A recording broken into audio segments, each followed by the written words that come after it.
Thank you for joining us for another episode of Let's Learn Hockey presented by Let's Faceoff.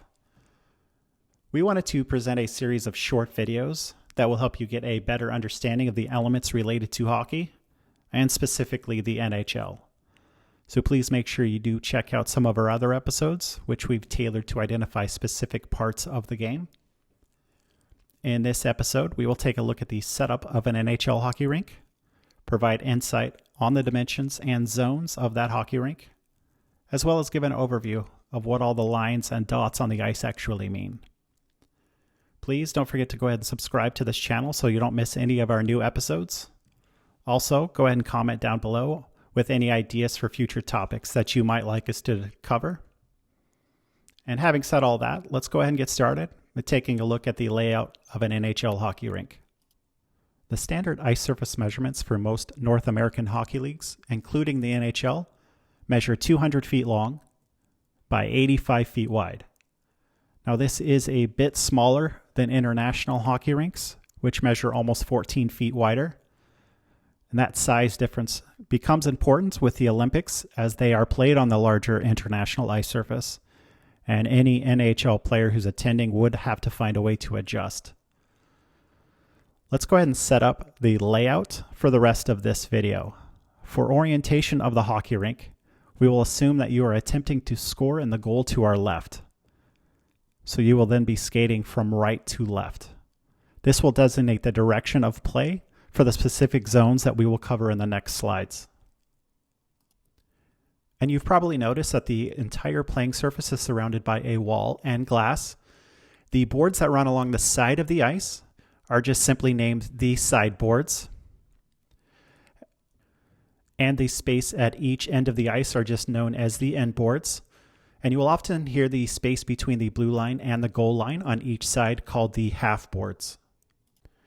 There are 3 specific zones that make up the playing surface.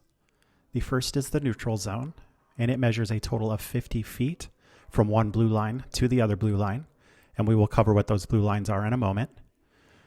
Remember, we must keep in mind the direction of play we were talking about earlier for our next 2 zones, as they will change depending on which goal you are attempting to score in. So based on the direction of play we established, attempting to score on the goal on the left, this would be the defensive zone, and it measures a total of 75 feet from the defensive blue line down to your end boards. And if we go to the other side of the ice, this is the offensive zone, and it is the same 75 feet from the offensive blue line to the end boards. Now we will look at the different lines and dots that you see on the ice, starting with the center and working our way outward.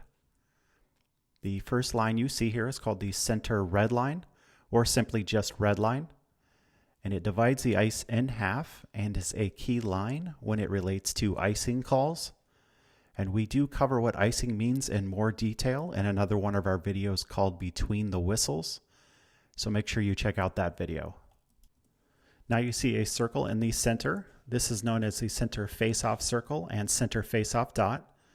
This is the location of the face-off that will start the game, as well as restart play after a goal, and at the start of each new period.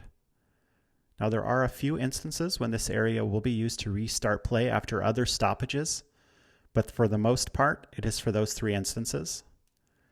If you're unfamiliar with what a face-off is, it's when 2 skaters of opposing teams must line up within that face-off circle, and each player is trying to gain possession of the puck from the other player after the referee drops that puck on the face-off circle.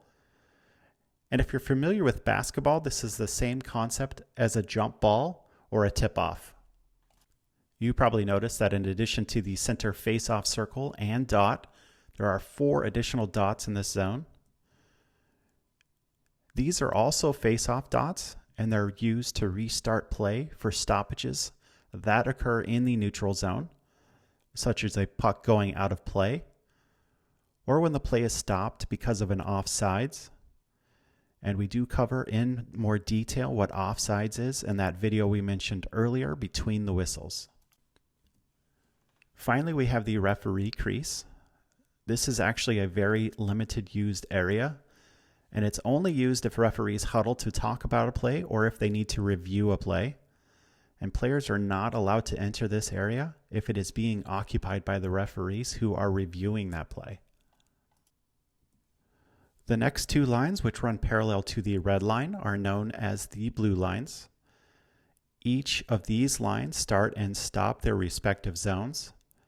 Again, if we follow the direction of play established earlier, the blue line on our right will designate the beginning and end of the defensive zone, and the blue line on our left would be the beginning and end of the offensive zone. These lines play a vital role in determining if a player is offsides. And again, check out that Between the Whistles video we mentioned earlier for greater detail on offsides. Next, we have the goal lines, and these are sometimes called end lines, and they have three specific uses. First, as the name indicates, this line is important within the actual goal. When a puck fully crosses this line within the net, that's when a goal is scored. Next, this line is important in relation to icing calls, which we mentioned previously. Finally, is related to where the goalie can play the puck, and we'll cover that in further detail in a moment.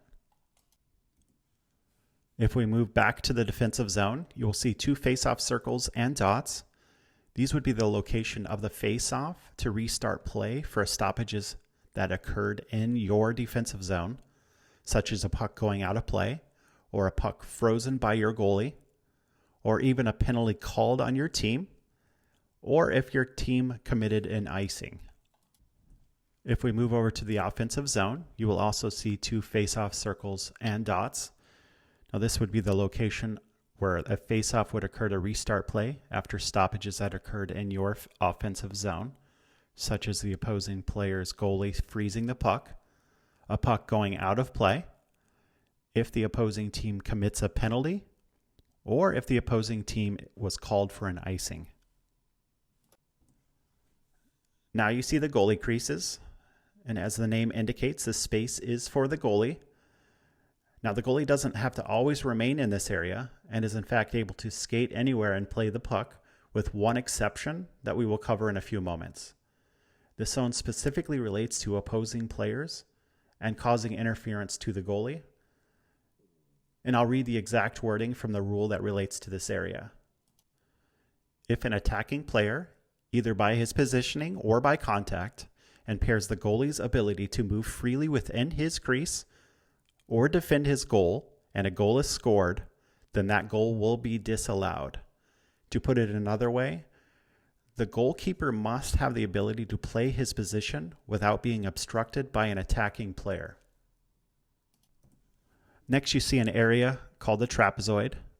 This is the only area behind the goal that the goalkeeper is allowed to play the puck. Remember when we talked about the goal line a little bit ago? If a goalkeeper plays the puck behind the goal line and it is not within this trapezoid area, then they will be called for delay of game. And please watch our video related to penalties within the game for a better understanding of what delay of game means.